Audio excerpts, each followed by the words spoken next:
Hey everyone, welcome to episode 60 of the Just Us Guys podcast. We're joined here with Cal and Cade today. Evan is at a baseball game. He's been a busy boy with Pittsburgh sports lately on our predetermined Tuesdays. But this to be fair, yeah. This one's work related. I give him that one. Is it work related? He's like his whole like company. Okay. for opening day in Pittsburgh. Their whole company's there. Okay, that makes more sense then. And it's Pittsburgh Day, so I mean it's 4-1. Yeah, that's why he when he sent us like a text message of like one of his coworkers literally blowing chunks at the game and they had to get carried out by security. So like, epic. Yeah. See, I don't do that. I've done that before, and I think it was 2-3 years ago. I got so plastered prior, and then I just started double fisting through the first like 3 innings that I just fell asleep from inning 4 to 7. It's too expensive at the actual game to even do that. Yeah. Like. Mm-hmm. Like I went Saturday to the Rockies-Dodgers game, and yeah. Rockies won. It was cool. She definitely had to be pretty drunk going into that. There's just no way that you can, like... No. Who the hell is going to sign up for, like, literally, like, $200 worth of drinks to get drunk at a ball game? No. Yeah. I mean, unless you just stand there and rip shots at, like, one of the little bars, but, like, that's even worse. Right. You're spending $9 a shot, $8 a shot. Yep. Yeah, that's not for me. But, yeah, how is everything, boys? Good. Yeah. Good. Nothing too crazy. You know, it's getting real sick and tired of having great weather during the week and having absolutely. Oh, it was so nice today. Weekends. Oh, my God. It's just ridiculous. Like, can't catch a break. See, it's been the opposite out here. It's like been 65 to 70 on the weekends, and then during the week it's just windy and like 50 degrees. I'd pay for that. No, it's been perfect. I went golfing Friday and it was gorgeous. Yeah, walk outside today and it's like 70 degrees, and then Saturday is gonna be like 30. Like, it's just it's backwards. That is unfortunate. Bipolar. All right, yeah, cool. Do we just want to hop into the question of the week there, Cal? Yeah. All right, what do you got? Is it another mind bender like last week's? No. I mean, this is gonna make you think, I guess. All right. So how many full-grown men would it take to kill a grizzly bear with just their bare hands? A full-grown grizzly bear versus how many full-grown men will it take to take down and kill a grizzly bear with their bare hands? Minimum. How many do you think? We're saying minimum? Yeah, like the minimum amount. How many do you think it would take? No less than 6, if not more. I'm going firm 6. I was going with a firm 8 to 10. My initial, as soon as I heard it, my gut was 10, and then I thought about it. Like, If we're talking like average dudes, 10. If we're talking like, I'm not even saying like top like UFC fighters or something, but like if we're talking like trained people. Yeah, I mean, men. Give me 6. Fighting for their lives. Like, give me 6 Brock Lesnars, and I'm pretty sure that I'll be all right. I think 6 is. I personally think 6 isn't enough. I think 8's my minimum. Like, trained individuals will go an 8. Yeah, I mean, it takes 8 of them. It's going to take at least 2 of them to distract. It's going to take 8 of them, and this is also hoping that none of them get killed, right? They're gonna. It's going to happen. No, someone's dying. That's why you got to have backup. If someone, if not dying, but at least hurt by like one swipe of. I gotta say that at least one person's dead within the first 30 seconds. I mean, we just need honestly someone to just get on its neck and just really lock it in there. But I would have to say 8. Because in reality, I think that a grizzly bear, like if we're talking like in like a normal sized like cage, right? Like a normal, like say like a grizzly bear. It's gonna have the killer instinct over each guy. I mean, it's got whether you're life or death or not. I mean, it does it every single day in its life. It's going to kill someone in the first 30 seconds. So then I'm automatically down to 7. So just by the way, the average male grizzly bear is 6.5 feet tall and like 650 pounds. Yeah. And if it's like a full grown like big boy, I mean we're talking like a standing on its hind legs like a 8 foot tall thing that weighs like 800-900 pounds. Yep. If it's an average one, I'm still going with 6. If it's any bigger than that, I'll hop on 8 to 10. Yep. Yeah. I'm going with 8 definitively. Like 8 is like a no question that grizzly bear is dead. I mean, the other thing is, if someone just wants to take one for the team, just shove your arm straight down its throat and just start swirling that shit up. Could work. The question I got from was Ask the Internet off of Barstool Assault today on TikTok. And the dude, I can't remember the comedian, but he said some dude's got to take it for a team to start jacking the bear off. I think it was, if I had to guess, just going off of that, I'm guessing it was Bert Kreischer or Tom Segura. I think it was Tom. It wasn't Bert. I know that. But he got someone just got get that bear in absolute euphoria and just then get him. I mean, again, not wrong. It's just if you're going to be able to get around there and do it to completion. Yeah. All right. Well, that's that. That's an interesting one. But yeah, I think that that's a hard one. What would be your guys' answer if every person had knives? Everyone had knives? 3. One knife. Yeah, I'd say 3. 4 to 5. You have 2 up front distracting. One goes in from the back and starts stabbing its ribcage. Yeah. Yep, nope, I'm going with 4 because I still think the grizzly bear is going to kill one person in the first 30 seconds. Yeah, I'm saying like you put 2 in front of it, so it depends the grizzly bear. The grizzly bear is like not deciding who to go after on this end, and then someone comes around from the back, jumps on it, and just starts going to town. Yep, I think the grizzly bear will still kill one person in the first 30 seconds. So then you would be 3v1, and I think you win that for sure. Yeah, with knives, yeah. Yeah, the grizzly bear is going to kill someone no matter what. I don't care what weapon you have. Unless you're Leonardo DiCaprio. Right. But he also had a gun. Right. All right. So that's an interesting one. Let's hop right into the Mile High question to get this rolling, because this is where I think a majority of our conversation is going to lead to. The Mile High question this week from Eric and Andrew is, will Tiger Woods win another major? Since he just played in the Masters and for a short time looked all right, but then fell off. That was kind of what my prediction was when I was talking about it to some other people. Was first 2 days I think he'll be all right. Second or third and fourth day I think that the leg is going to catch up with him.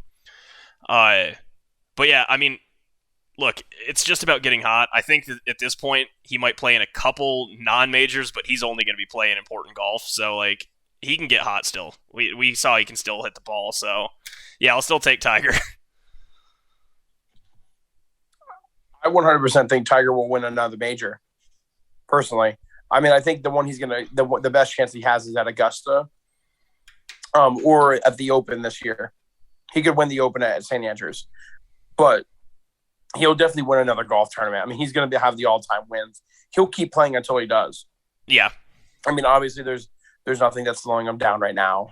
You know what I mean? Like really, it's just about rehabbing and get cardio and everything back and getting back into the groove of it. But again, like if he's only going to play meaningful golf, like he has a ton of time in between to get right and then get everything figured out. Yep, I think. I mean, if I had to put money $100 on Tiger Woods winning another golf tournament in his lifetime or not, I would say yes every time, no matter what. So yeah, I just think there's too much parity in this game not to say yes right now. I mean, literally any week it's anyone's game. Like it's crazy how the talent pool that there is right now. And for the mere fact is that like no one really saw Scottie coming out of the woodwork like he is right now. I mean, rattling off 4 of the last six of his starts. Yeah. But I've already done it once and I shot myself in the foot for it. I said that back after his last stint of stuff, I said that he wasn't going to win another major, and he won one in 2019. So I will say yes, because he has a chance of winning Augusta every single year. Yeah. Now, do I think he'll win a U.S. Open? No. Do I think he'll win a PGA championship? Depending on the golf course. I think for him, it all depends on the golf course that he's playing, if he has that good of a chance. Like he has a good chance at the Open because it's at St. Andrews, but I don't think it's this year. I would say if this was 2 years from now, I'd be like, oh yeah, mark that on your calendar. He's going to be a top 5. But after watching him this week, he's got a long way to come to be able to play all 4 rounds competitively. Like it was a very. I know it was the first one, and day one and making the cut was impressive. Like just no, and that was the whole thing. Making it to the weekend. I don't care what anyone says. That was, I think, at the end of the day, the goal. You could just see the gaslight hit. The gaslight hit. It did. And each round got worse and worse. He's got a lot of conditioning to do. You could see when they showed him walking off 18 on the last day, he barely got down the steps to the scoring table. Yeah, like, and I mean, you could see him even off of the tee boxes. Like usually around, I think it was 12, 13, he started walking with a hitch in his giddy up in rounds 3 and 4. Yeah, so he's got, like I said, he's got a long way to go to compete all 4 rounds. But I do think he will, and I think it's going to be depending on the golf course. I think Augusta he has a chance every single year. I think the mental and physical toll U.S. Opens take on the players. I don't think he'll sniff a U.S. Open. PGA Championship, I think he can because the golf course they play. I 100% agree with you just because of the injury, but then at the same time, I never thought that Phil would have won the PGA. Like, and it wasn't just a normal PGA. Like Kiowa is one of the toughest courses on the planet. Yeah. No, so I mean, what I'm going to say. That's what I said. There's so much parity. In that. Like it's hard. It's so. But you honestly, would you have said though, Phil Mickelson's going to win a PGA before he wins U.S. Open? You probably say yes. Like if you were going right, but I would also have said depending on the course, and I definitely wouldn't have said Kiowa. But to be honest with you, I don't think anyone would have. Yeah. But that's. But yeah, no, I agree. I definitely agree though. Like I definitely don't think that he's like Tiger's not winning Oakmont. Tiger's not winning Oakmont. He's not. No, I don't think so either. Not happening. I don't know. I mean, I think Tiger can win at Pebble. For sure can win at Pebble. I mean, there's probably a couple places he can compete at for the U.S. Open, but I mean, I think those attempts have been gone before this accident. Yeah. I don't think if he was going to win another major, before he got hurt again, I thought it was going to be the Masters, and that was it. Like personally, 100%. That's 100%. Maybe he could have won Torrey Pines because obviously he's won there more than anyone in the world could ever win in one place. But he couldn't play in it because obviously he was like dead. So. I'm just happy to see him playing. It's good for golf no matter what. No, it's great for golf. And he's fun to watch. I mean, he's just fun to watch. Like, he's just fun. I would agree with that. So, yeah, let's talk about the Masters. As you mentioned, Scottie, won. This is his first major, isn't it? Yeah, this is his first major, yeah. Yep. I mean, what? He got his first win, this year? 60 days ago. Yeah, okay. Yeah. He won 4 times in 57 days. Yep. The runs I know we touched on this, but the runs we've seen recently in golf are just absurd. That's how the game is played right now. It's just how the game's played. Literally, like I said, at anyone at any time can go on a run. Like, look at Patrick Cantlay did last year. Look at, what John Rahm did. Look at what JT did. Look what Jordan did. Even Colin had a flash there for a hot second last year. Colin still is. Yeah, Colin's still in a run. I mean, he did finish top 5. Yeah. Yeah. He has 5 top 5s and 9 majors. Yeah, that's pretty good. And he's won 2 of them. So that's pretty dang good. It's pretty Colin's good. Iron play will keep him in every single major. It's just whether or not his putting will let him win it or not. Yeah. And his putting's putting him in those spots right now. Yeah. So, but putting a lot better. But Scott, I mean, listen, if it wasn't for the fact that Rory went off on Sunday, Scheffler would have won by 8 shots. Yeah, I mean, who took third? It was Cam and who else was? Well, he wouldn't have won by Cam? he wouldn't have won by 8 shots. He was coming up. He would have came up the 18th fairway. Yeah, but he'll take a 10 lead. Yeah. He literally coming up the 18th fairway, he would have an 8-shot lead if it wasn't for Rory just absolutely going nuclear on Sunday. Yeah, Cam Smith and Corey Morikawa tied for third. Yeah, was it okay? Wasn't Shane Lowry up there too somewhere? Yeah, right there. Top 10. They finished. They were at 6 under. Okay. Shane Lowry's top 5, and also Shane Lowry would have gave Scheffler a run for his money if he didn't have a triple and 2 bogeys, because he literally had like 8 or 9 birdies on Sunday. Like he tripled the third hole. It's like Cam Smith made 3 doubles this weekend and still finished tied third. He finished, and a triple. And a triple. The triple is what completely killed him. He never recovered from That's what I meant. Sorry, 2 doubles and a triple. Yeah, he never recovered from that triple on Sunday, ever. No, you can't. So Scottie was just playing so solid. Well, and I was going to say, you're playing with the only real guy that's your competition at the moment, like, as far as the tournament goes. Yeah, he just never recovered.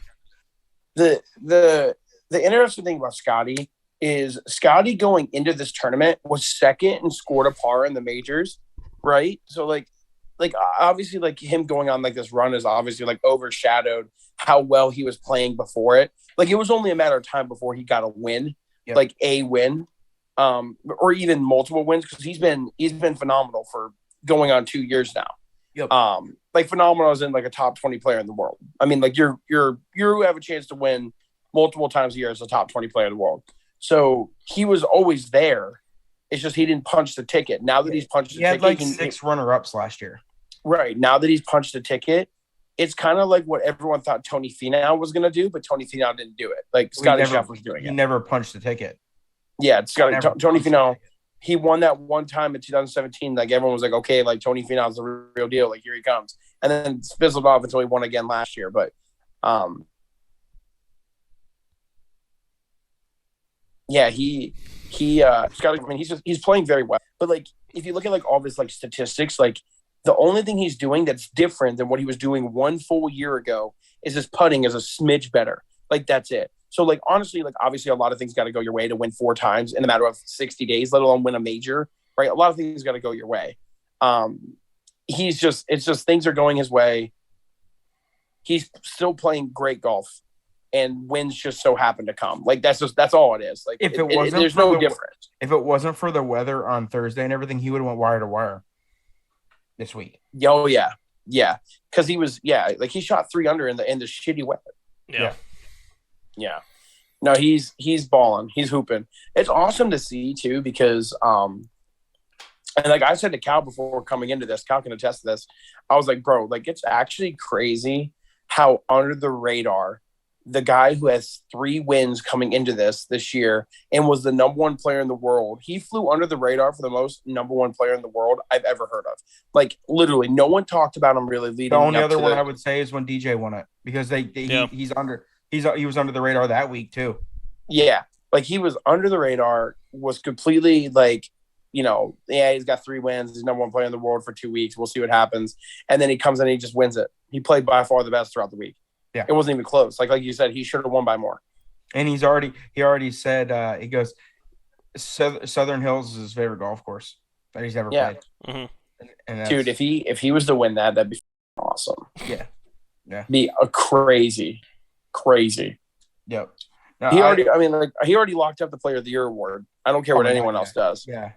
The only other way is if someone wins 2 majors. Someone's got to win 2 majors. Yeah. Or wins a major, wins another tournament, and wins the FedEx Cup somehow or some shit, like something like that. But I the best thing about it too is he is such a likable dude. He is so marketable. He's so likable. He doesn't say anything wrong, dude. The entire time, like, watching like the practice rounds and the par 3 contest stuff, dude. He's a world number 1 in the world, playing in a major. Spotlights on him, and he's out there making fun of like Corey Connors, Sam Burns, who half shanked one in the par 3 contest. Like, they're going like just like out there just enjoying like himself. Like, dude, if I was a world number 1, it'd be so hard for me to even play in the par 3 contest because I'm worrying about the tournament so much. Yeah, stuff like that. Like, it's just that dude is just so likable. He acts like he's been there, and he doesn't like. Yeah, we saw that human tendency of him on Sunday when he 4-putted to win. Talk about that. 4-putted to win by what? He win by 3. 3. 3, yeah. No, he won by 2. Rory was at 8. He won by 2. Rory was at 7. Rory was at 7. No, that birdie on he holed out on 18 for 8 under. No, you're right. He was 1 over and shot 8 under that day for 7 under. Okay, yeah, you're right. Yep. Yeah. Either way, so he 4-putted for a 3-stroke lead win. Yeah. That is one of the biggest flexes you could ever have as a golfer. In a funny way, because obviously, like, 4-putting is awful. Like, terrible, especially when he was literally was inside. He had a great lag putt. He had a great lag putt. Like, great lag putt down off the hill. Yeah, he was within 3 feet twice and missed both. Yeah. Hey, really quick though, because Cal, you mentioned the FedEx Cup, and I was like, I'm curious as to what his lead is because he has to have a lead because he's won 4 times already this year. Yeah. He's played 13 events, has 4 wins and 7 top 10s. Mm-hmm. Cam Smith is in second, has played 8 events, has 2 wins and 5 top 10s. So Cam has only been outside of the top 10 once in his 8 events. Yeah. He has a 12,000 point or a 1,200 point lead on Cam Smith. Yeah. Cam Smith, if it wasn't for Scottie Scheffler, like he's in his shadow right now so much. No, it's crazy Smith, too. That we have never seen, especially at Augusta, the 2 best players at the time in the final group on Sunday going head to head. You never see that. Yeah, I remember it. It was just absolutely electric because, dude, right off the bat, Cam Smith went birdie and was 1 shot back. No, I mean, he was going to make it interesting. He bogeyed 3 and Scheffler chipped in for birdie. So, like, the 2-shot swing came back. But still, like Cam Smith, if it wasn't for like that like Kate's talking about player of the year, that Sunday final round right there was to one of them to lock up player of the year already. Because if Cam Smith would have won a major, he would have won already once this year. Because he won the Hero World Challenge by shooting like 34 under. He broke the record for in the PGA Tour. Lowest scored a par in the PGA Tour. Lowest scored a par in the PGA Tour, broke the record, and then won the Players, and then won the Masters. He would have locked up the Player of the Year. Not Sunday was for the Player of the Year. I mean, not to mention he was only 2 shots back on going into 12. Like he was only 2 shots back. No, that's just it. Anything literally can happen from 12 and in at Augusta, and he was 2 shots back. He made a bonehead play. I mean, like bonehead. First off, he said he wanted to hit a cut at the flag. He was aiming right side of the green. I don't know if you guys saw this. No, I've seen it. I looked at it a lot. Yeah, he was aiming at the right side of the green, trying to hit a cut, and then hit a cut. And, like, it was just like, bro, like, you can't – 12 is not the place to make up shots. It's the place to force your partner to lose shots. Like you're playing your competitor to lose shots. Like, it's the same thing Jordan Spieth did. Jordan Spieth was up 4 shots going into 12. He should have never tried to hit a cut into that on 16. He should have hit it. Even if he would have just guaranteed fluid into one of the bunkers, at worst you make 4, you go to the next tee. Like you do. But here's the other thing too. Here's the thing that's getting lost on Cam Smith's meltdown on 12. And like the triple is obviously awful. It's really damn near impossible to recover from 6. But Scottie also scrambled for that par. He hit it up into the goddamn bushes, chipped down, and then made the putt. Yeah, he actually made the smartest play after that. Like I think he completely took the flag out of it and just said, "I'm hitting grass." No, you just got to get it up there and then make the putt. At worst, you're going to get a 4. The next closest person to me just hit it in the water, so best he's going to get a 4. Exactly. But Scottie Scheffler already in the FedEx Cup has a 1,200 point lead on Cam, who is second. Mm-hmm. Okay. By the way, I want to tell you, Johan shot 74 today from the back tees. Or yesterday, sorry. He shot golfing his ball. Shot 38, 36. He holed out on number 1 for eagle. And he made what a moment. He eagled 1 and then birdied 12, 13, 15, and shot 74. He put a bunch of videos up on his Facebook I was watching today and stuff. Like he did a video of going down Magnolia Lane. For what I'm talking about, for everyone's listening, for some context here, one of our buddies that was our coworker down when we worked in Florida. He's from Canada. He's on TSN, which is the French version of like ESPN. It's Toronto Sports Network. It's Canadian. Yeah, that's what I said. What did I say? French. Well, he speaks French. Yeah. It's called the Toronto Sports Network. Yeah, it's Canadian ESPN. But he lives a great life. He used to caddy for Russell Knox, and he's a stick. He's a stick. Decent person. He but he used to caddy on tour. He worked with us down in Florida for a little bit. And he's now on as literally an analyst, like on front of the camera and everything. Lives a great life where he gets to go to all these tournament stuff, but like he's at the Masters every year. And the Masters, for people that work there and volunteer there, there's like a lottery system. For Monday, you get picked to play the course on Monday. And he's so lucky was to get picked. How they do it's really cool. They call you up to the front desk, like workers area, and they give you a card and you open it up and it says your tee time on Monday. With no warning, nothing like that. Just bring your clubs just in case. And he got selected, and he played yesterday, and he played from the back tees. They keep the Sunday pins, everything for everyone to get the feeling of playing the course stuff. But his videos, stuff like him, he did a video of going down Magnolia Lane. He some of the videos and stuff, he hit it to like 4 feet on number 12 with that pin. Like he stuffed one. But yeah, no, it was really cool. But he shot 74 yesterday, on those conditions and stuff like that, which is pretty cool. And you get to live that experience, which would be just a dream come true. But but he shot 74. It's golfing your ball on that. It is golfing your ball for any player. Yeah. Hey, also just a quick sidebar. Just to retouch on that one question where it was $100 million or 15 years in jail to birdie at Augusta, I'm 100% not even taking that bet after watching this past weekend. Yeah, no, but this dude right here, he birdied. He had an eagle and had like 5 birdies. If I shoot a 74 at Augusta, I'm never playing golf again. Yeah, he eagled and had like 5 birdies, which is crazy. No, there's spots where you can make birdies, but it's the risk of 15 years. But it's me.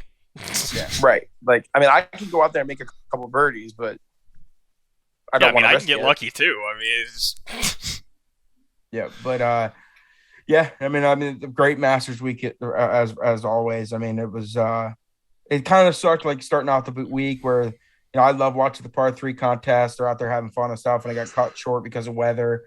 Monday scared us a little bit with the weather in the morning, but it ended up being okay. Mm-hmm. They had some wind. They had some tough wind to play with. What Rory did was just made it so great on Sunday. No, Rory's Sunday was one of the craziest things I've seen in a minute. That dude just loves a backdoor top 10, top 5. Well, and the thing is, he had a couple opportunities too coming up the stretch where he missed birdie putts. He missed number 9. He missed a short one on 9, and he didn't birdie. Which one didn't he birdie? The par 5. 13 was it 13? 13. No, he eagled 13. He didn't. Not on the final day. Yeah, him and Colin both eagled 13. Then it was the other par 5 or something. Yeah. Okay. I was gonna say because he was on for bird and then didn't. Yeah, he didn't birdie it. 15. Yeah, he didn't birdie 15, but he had literally everything you could want and to like try to make a push. Him and Colin matching eagles on 13 and then matching hole outs on 18. Out of bunkers, which was one of the craziest things I've ever seen. But it was the Masters. Like I said, it's the best tournament of the year. It's fantastic. I can't say any more about it. I mean, to see Scottie, and also see it's always great when the big names do the big things. Like they're there. Like that leaderboard finishing out with Scheffler. The leaderboard of Scheffler, Rory, Morikawa, Cam Smith. Like Shane Lowry, you can't ask for a better. It's good for golf. Leaderboard, you can't ask for more. I mean, yeah, if Tiger would have been there, it would have been better. Yeah, you can't say that, but I mean, it is what it is. Him just playing in general was. I was going to say that was the victory in itself. Was the fact that Tiger was playing at the Masters. That was all 4 days, literally all he played all 72. It's just. That never thought in a million years that we were going to see that this year, honestly. No, I mean, I'm pretty sure we're all on video saying that he's probably done. Well, even with the PNC, I'm like, yeah, it was good seeing him out there, but I still don't think he's got a major championship 4 rounds in him. I didn't think that back in December or January, And 4 months later, here we are, and he played. But yeah, I don't think Scottie Scheffler's going anywhere. I mean, he solidified that this week. Doesn't seem like it anyway. No, I mean, we saw hardcore in the Ryder Cup when he took down Rahm and by himself. At the time, Rahm was the best player in the world. Rahm was on that streak. Yeah. So, but we saw him take him down. We saw him partnered with Bryson, dealing with all that controversy and stuff, handle that and perform fantastic. Yeah, I mean, Scheffler's a class act, and like I said, he's not going anywhere. He's not going anywhere. But yeah, as Masters, gotta love it. Can't. It's one of those things I saw on. It's like the NCAA championship last week, the week before, and everything. They're like, now what do we do when you're sitting at work? Now what do we do? Now I gotta actually work. Oh wait, you mean we have to work? Yeah. Yep. Yeah. But yeah, gotta love it. Puts golf on the map for a little bit. Gets the spotlight for at least a week. Oh yeah, absolutely. Yeah, we got any other takeaways from the Masters other than Tyrrell Hatton is a giant bitch? Yeah, dude. I love to what I love about that dude is watching, hoping that he throws a club, like we did at the Ryder Cup. Yeah, but other than that, I hate that guy. I hate him. I don't like him. I don't like him. It's just the most asinine thing to just say a course is unfair. Like, dude, it's golf. You've been playing golf your entire life. Obviously, a dude shooting 10 under wasn't unfair for him. Yeah, like it doesn't make any sense. Like, are you saying that him, Rory, Cam, all of them were just lucky? All 4 rounds, they were just lucky. Yeah. It's just asinine. That's just a sore loser, literally just whining. I'm pretty sure he finished dead last out of the cut line. I think he did in the cut line. No, it's definitely just one of those. It's definitely just one of those people that doesn't know how to play the course. Well, he finished. I think it was 16, 17, or 18 over. I think he shot 78 on Sunday. It was bad. Yeah. Let's go see if I can find old Tyrrell.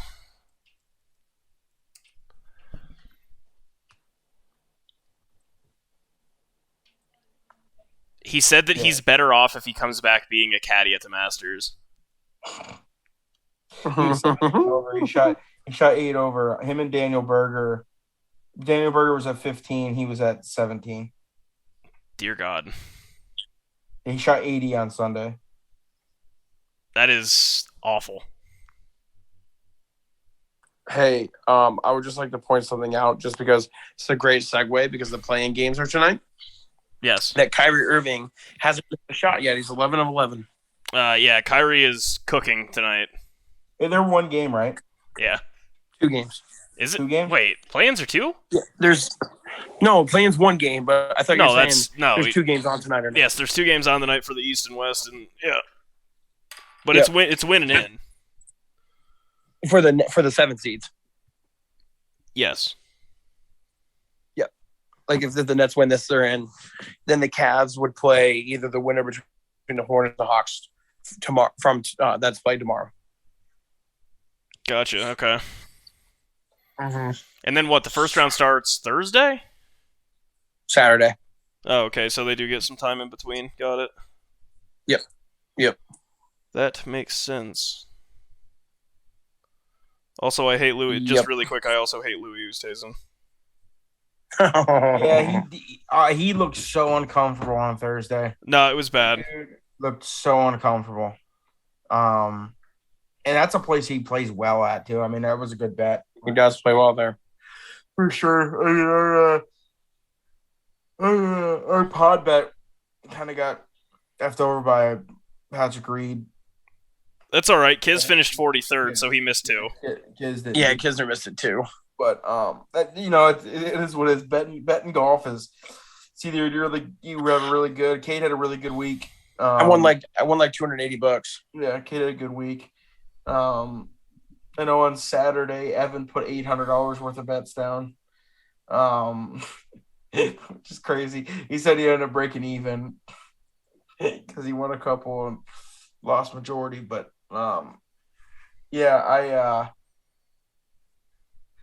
It goes tough, but yeah, no.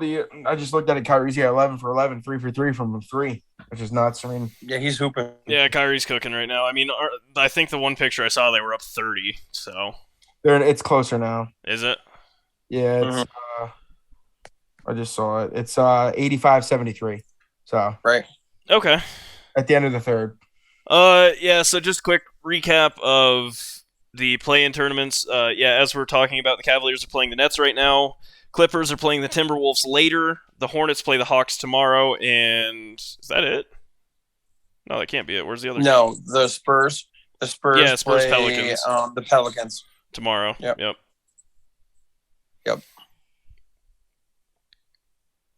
Yeah, it's gonna be good. I mean, those should be good games. I mean, yeah, I think the Nets should close this out. Honestly, I think the Timberwolves should beat the Clippers. I know the Clippers are playing all right now, but I think the Timberwolves are a better team. Hawks should beat the Hornets, and I think the Spurs should beat the Pelicans. I got money on the Clippers winning that game. Really? I took money line. Yeah, I'm definitely probably going to throw something together and do a little same game parlay. Whatever Cat's over under is on hitting threes, I'm taking the over. Dude, he hit 4 against the Nuggets when I went. Yeah, he hits a lot of threes. He had 2 in the first quarter. Yep. Yep. All right. So, what? All the other matchups are set. So the Jazz are playing the Mavericks, which that one I think is going to get out of hand if Luka's not playing. I know. Did you see that, Cade? That Luka's. Yeah. I don't even know why he was playing Monday night. So that's going to be huge. Yeah. His over under 3 plus 3s, by the way. Fucking 3? Yeah. Yeah. Fucking. I'll still take it. He hits a lot of them. I'd still take it. Raptors 76ers. Again, I think the Sixers should probably walk away with that one, but I could be wrong. I know the Raptors were one of your pod bets favorites for the year, but good against the spread. They are good against the spread, but the over under is 2.5 and the overs plus 162 for the 3-pointers. Okay. Yeah, I can live with that. Nuggets are playing the Warriors. If the Warriors are healthy, this is going to be a 4-0 sweep. There's only so much Nikola Jokic can do. Bulls and Bucks. Especially when the defenses are going to tighten up. Well, and that's just it. Yeah. Again, I'm happy the Nuggets Bulls made will get their ass beat by the Bucks. Yeah, the Bulls are going to get maybe not swept, but it'll be yeesh. I think DeMar and Levine have at the most 2 good games in them to give them 2 wins at most. No, I think maybe Nikola Jokic can steal 1 from the Warriors, but I sincerely doubt it. Mm-hmm. I just don't see it happening. The first round should only be 5-game series. I can't stand 7 games in the first round. Well, yeah, I mean, yeah. I don't know. So, what are some storylines? What are some storylines going in, Cade? What are we working with here? I mean, if the Nets win, the Nets and Celtics in the first round, it's gonna be nutty. Mm-hmm. I mean, other storylines are obviously Miami being the 1 seed, they could play the Sixers in the second round, which will be an absolute dogfight. That'd be good. I think the Bucks are going to make it back to the finals. I don't think anyone can stop them really in the East. I don't think they have the best player in the NBA, in my opinion, and they have the perfect supporting cast around them. Brook Lopez is back, so their defense is elite again. And I mean, from the West side, the West is such a weird crowd. You have.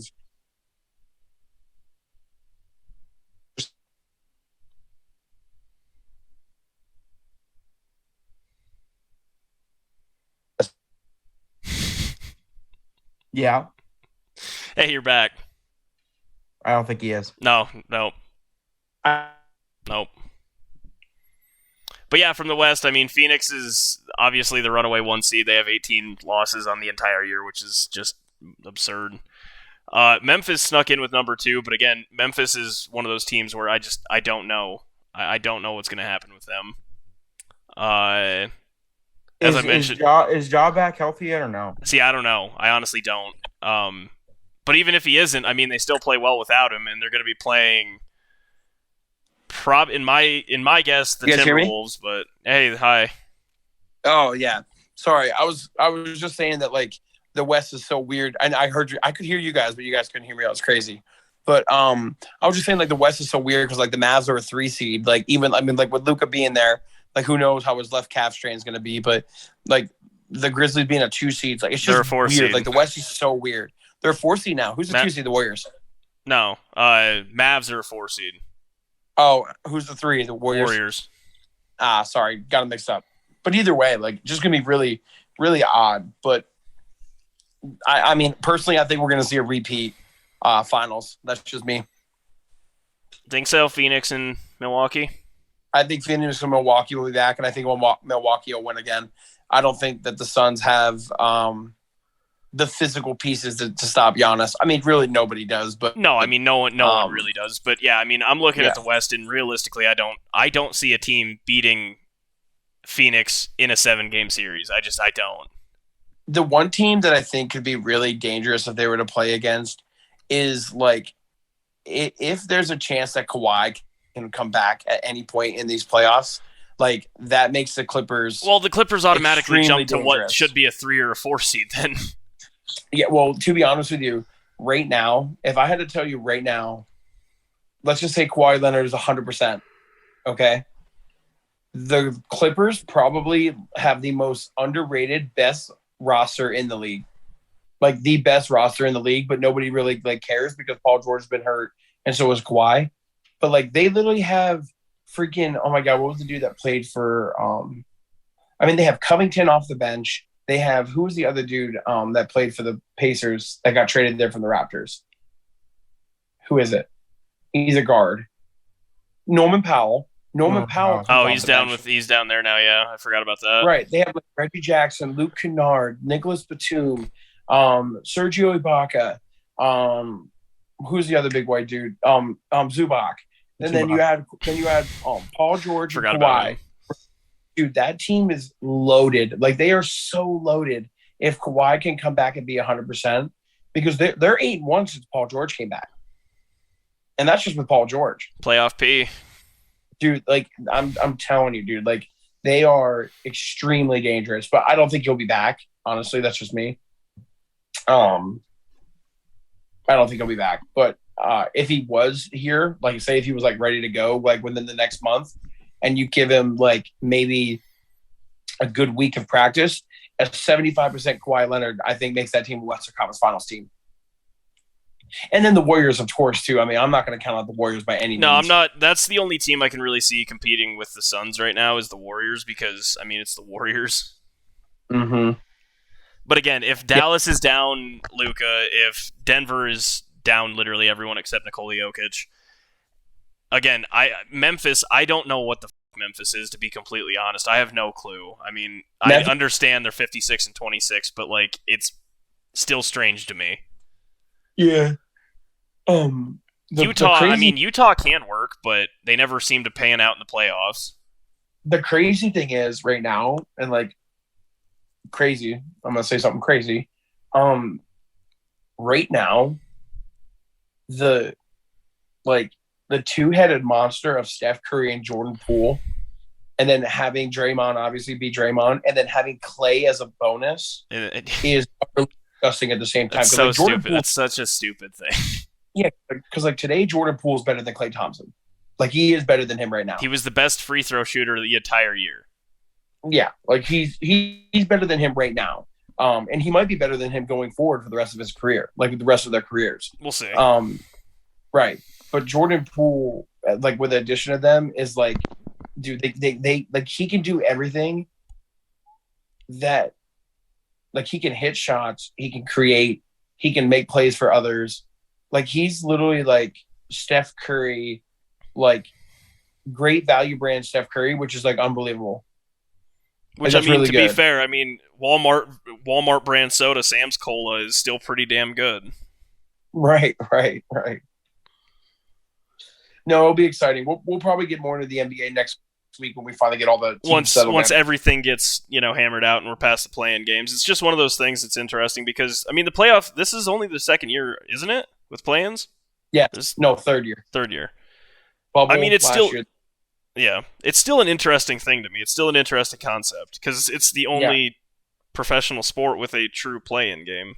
Yeah, imagine like a completely stacked team and a team that was like, supposed to be, don't talk bad about our age and everything, and not even able to make a play-in game. Kind of crazy.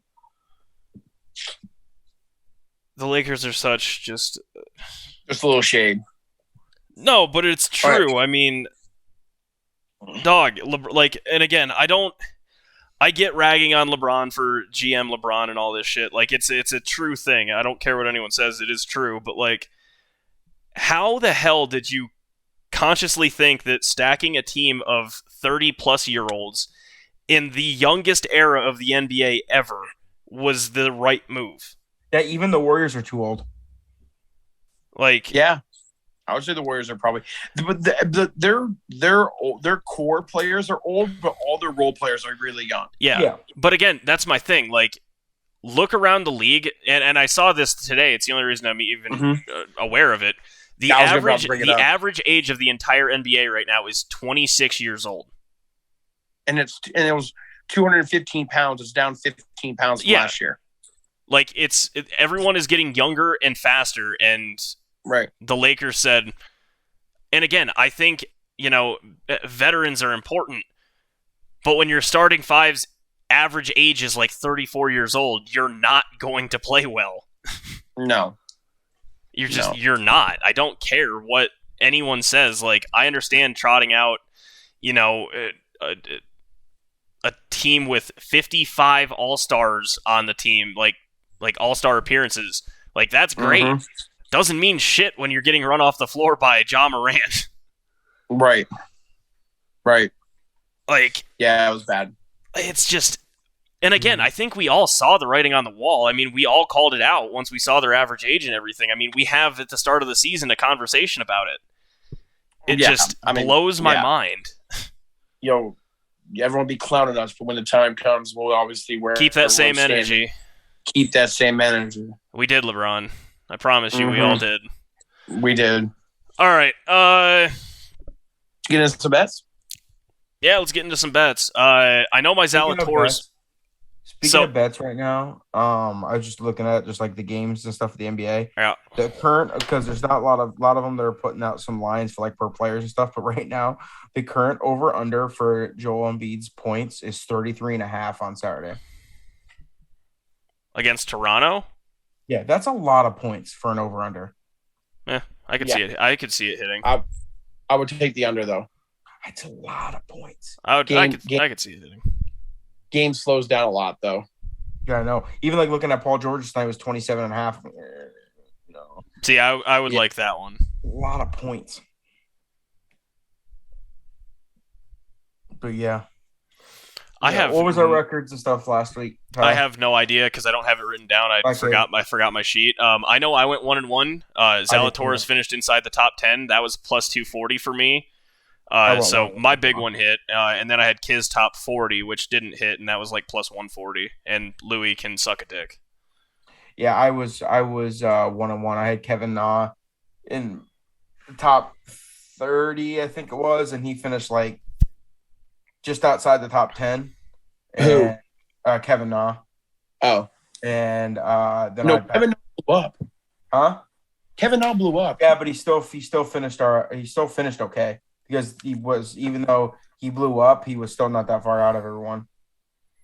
Tied 14th. Yeah, tied 14th. Wow. Yeah, I thought he was way past that.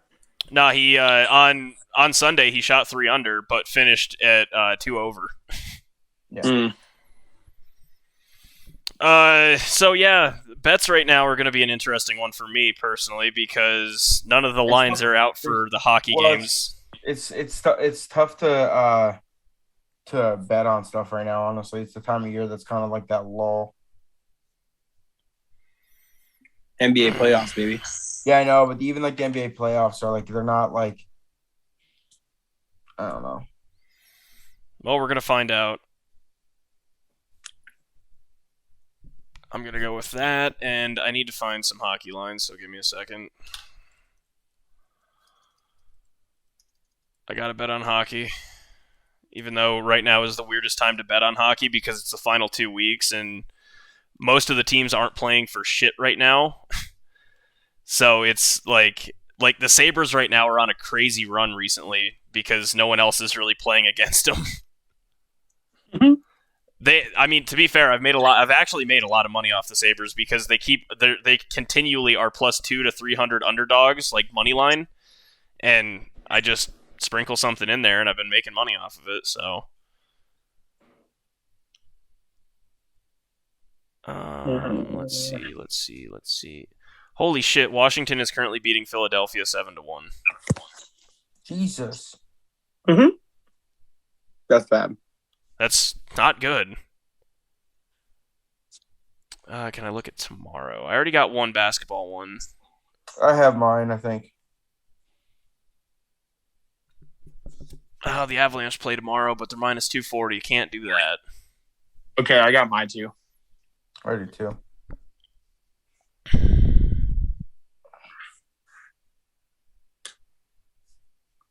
Whenever you're ready, Ty, I can give you mine. Yeah, go ahead.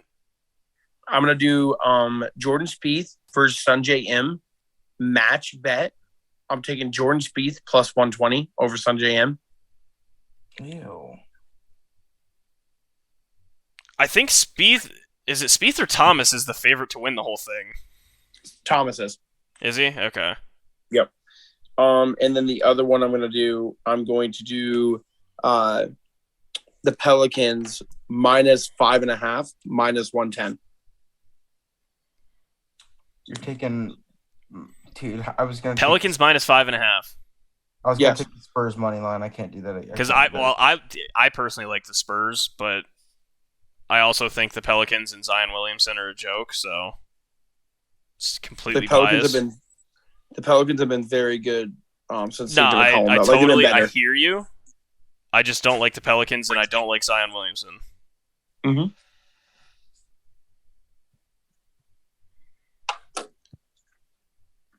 Oh, are you telling me? Oh, man. Happy Gilmore's caddy's not playing this weekend. That's unfortunate. Well. Yeah. I'm a huge fan of Zalatoris, honestly. Yep.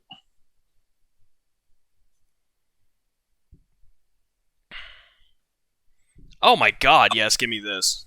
That's easy.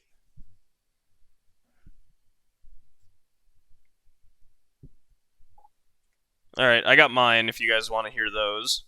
Go ahead. I'm ready when you are. I just switched because I'm not going against Cade. That's fair.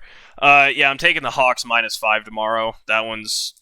I just think Atlanta's better than Charlotte, but I'm probably going to regret betting on Trae Young because that's one of the things I don't do as well, but here we are. And Charles Schwartzel, top 20 is +450.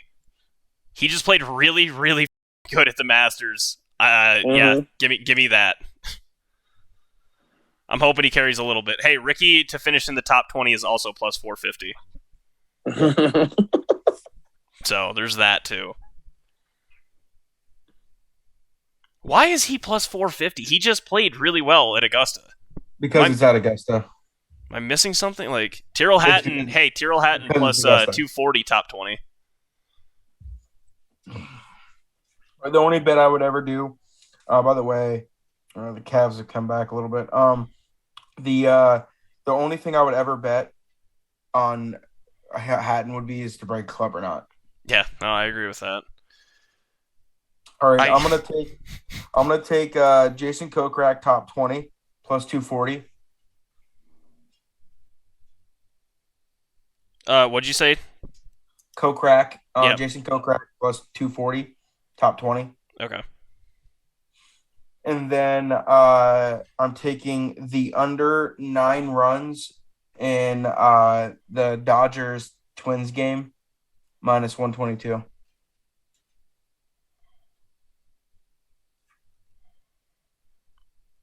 All right. I don't hate that. Also, we need to start looking into like first 5. Cal, I don't know if you're any good at the first 5, but apparently people make a lot of money off baseball's first 5 innings. Yeah, I do. You know what I do a lot is I see on FanDuel because they do those same game parlays. A lot of those like first inning ties because after the time they go 0-0, like is pretty solid. I mean, majority of the time, or they'll be like will the pitcher have strike someone out in the first inning, and I would say there's a very high percentage that the pitcher throws a strikeout in the first inning in every baseball game, both teams. It happens all the time. Right. I do those a lot in baseball. But I hit like it's like over unders very much like in hockey too. I mean, it's the same thing. Like if I see a high number, I'm hitting the under all day long. Well, yeah. Whenever I see 6.5, well, I mean, it's like usually an under for me. Like for that game in general that I'm betting on, you got Kershaw's on the mound too. Yeah, give me that. Yeah. You got Kershaw versus Paddock, who's Minnesota's ace. So like you're going ace versus ace. Like I'm going to take the under. You know. By the way, parlay those three, which those three are the Pelicans, Hawks, and under 9 runs, is plus 557. Is that we're gonna do the pod bet? Well, we also I have a golfer, Kate has a golfer, you have a golfer, so I mean we can put Kokrak in there and really bump it up, or throw if we really want to throw Spieth in there. I would throw Spieth in there over Kokrak. Just Spieth for him. I need to see if we can parlay that. Yeah, that's gonna be the hard part. Kate? Was that under matchups? Yes, matchups. Okay. Hey, by the way, Chad, look what I got. I love it. Absolutely love it. Just you. Can't parlay Spieth in there. You can't? Yeah. No. Let's just do those. We'll just do the plus 500. That's fine for 1 week. It's dumb. Did you say it's dumb, Cal? Yeah. Well, hang on. Hold, please. Let's see if we have another. If we sprinky in there, yeah, we can do Kokrak. Hey, yo. The Kokrak gets it to 11:30, taking out the Dodgers bet. Hey, yeah, okay, we're good there. Kokrak. So you said Kokrak, Hawks, Pelicans. I don't mind that. You gotta throw in a sprinkle. You gotta sprinkle one in there. It's like I mean, that's the thing, dude. Sprinkling in golfers like always bumps Mm-hmm. parlays, and then typically, if the other two hit, you get a cash out option. Mm-hmm. So Hawks -5, Pelicans -5.5, and Kokrak top 20. Right. That Love works it. for me. Love it. All right, cool. Yeah, I think that's the podcast. You guys got anything else to add? I do not. Cool. All right, yeah, thanks for watching, everyone. Next week we'll probably have Episode everyone. 60, Not though. sure, but we'll see. Episode 60, though. This was episode 60. Yeah, crazy, I know. Kind of crazy. Yeah. All right, later, everybody.